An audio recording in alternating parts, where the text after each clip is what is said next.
We're back guys. Ito po yung ating mga sahog. Kailangan po natin ng pink salt, gochujang, regular salt, tsaka cup po ng this is kimchi, cabbage, and Johnny kimchi. So gagawin po natin na i-chop po natin siya na maliliit. Unang ilalagay po natin pink salt, half a teaspoon lang po siya. Half a teaspoon. Yung ating pong ground pork is 2 pounds. Yung ating salt, lalagyan po natin siya ng 1 tablespoon. Yung kimchi natin, hindi naman siya maalat.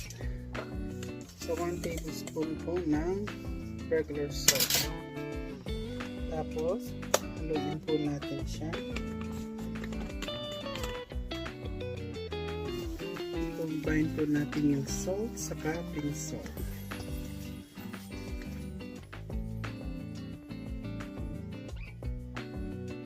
Okay.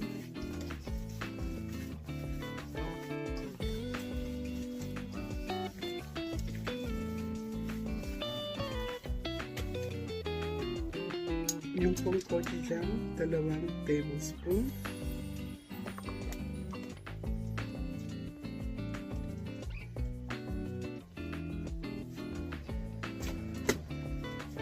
Ihalo po natin siya sa meat. Kailangan ma-well combine po yung gochujang sa ating meat para ma-achieve po natin yung kulay na pula. Okay? Wala pong masyadong liquid yung ating pork, so medyo matigas siya.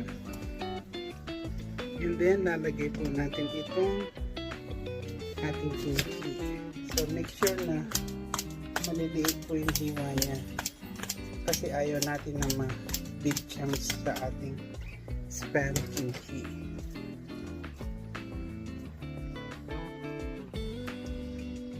Okay, meron po malalaki pa. So yeah, gawin nyo lang po ito. Make sure na maliliit talaga yung kanyang mga vegetables.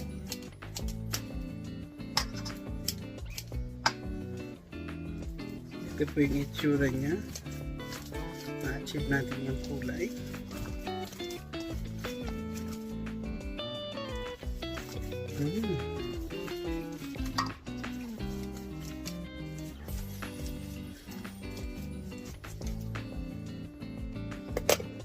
Lagyan po natin siya ng granulated garlic or ano po, fresh. Lagyan nyo siya ng 1 to 2 tablespoon. Isang kutsara po ng granulated garlic or kung meron kayong powder, pwede din yan. Okay, halo po natin siya ulit.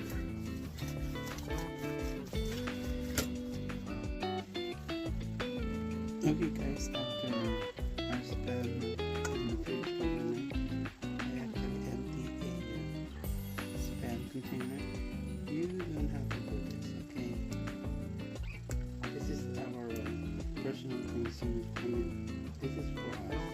If you're gonna do it for business, find another way of counting your spam. So yeah, so this is 4 can of empty spam.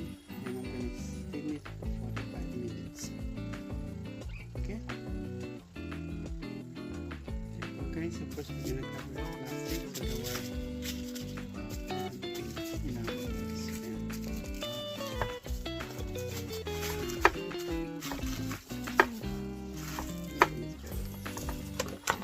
Okay guys, steam it for 45 minutes after covering all of this. Steam it over here. There's a really kind of way that you can steam it. Okay. 45 minutes. So we're gonna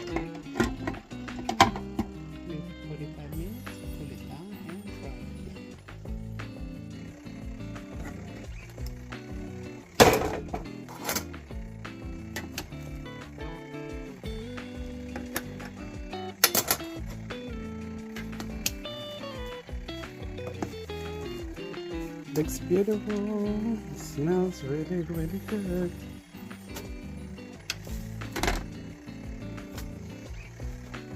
Gonna turn this steamer off. So what we're gonna do is we're gonna turn this upside down.